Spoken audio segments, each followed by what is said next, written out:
عم تتحرك ولا واقفة؟ طلع حدا منها؟ Tunisia దర్శకురాలు Kawthar Ben Hania నిర్మించిన ఈ సినిమాను వెనీస్లో ప్రదర్శించిన తర్వాత 23 నిమిషాల స్టాండింగ్ ఓవేషన్ ఇచ్చారు అక్కడి ప్రేక్షకులు.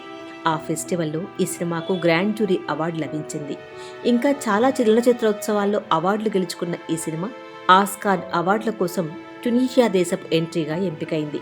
హింద్ రజాబ్ దాదాపు 3 గంటల సేపు సొసైటీ వాళ్లతో కనెక్షన్లో ఉంది. అక్కడ ఉన్న వాళ్ళెవరూ సూపర్ మ్యాన్లు కాదు. భయంకరమైన జెనోసైడ్ కొనసాగుతుండగా వాళ్ళు ఎన్నో ప్రోటోకాల్స్ మధ్యలో పనిచేయాలి. గాజాలోని తమ అంబులెన్స్ పాప ఉన్న లొకేషన్కి 8 నిమిషాల డ్రైవింగ్ దూరంలోనే ఉంది. కానీ ఆ కొద్ది దూరం కదలాలన్నా వారికి గ్రీన్ సిగ్నల్ అవసరం. అది చాలా పెద్ద ప్రాసెస్. ముందు రమల్లా రెడ్ క్రెసెంట్ వారు గాజా హెల్త్ మినిస్ట్రీని సంప్రదించాలి. అవతలి వాళ్ళు ఇజ్రాయెల్ మిలిటరీకి తెలియజేస్తారు. ఇజ్రాయెల్ మిలిటరీ వాళ్ళు టెల్ అవీవ్లోని తమ పెద్దల అనుమతి కోసం ఎదురు చూస్తారు. ఆ పర్మిషన్ వార్త మిలిటరీ వాళ్ళకి రావాలి. మిలిటరీ వాళ్ళు గాజా హెల్త్ మినిస్ట్రీకి తెలియజేస్తారు.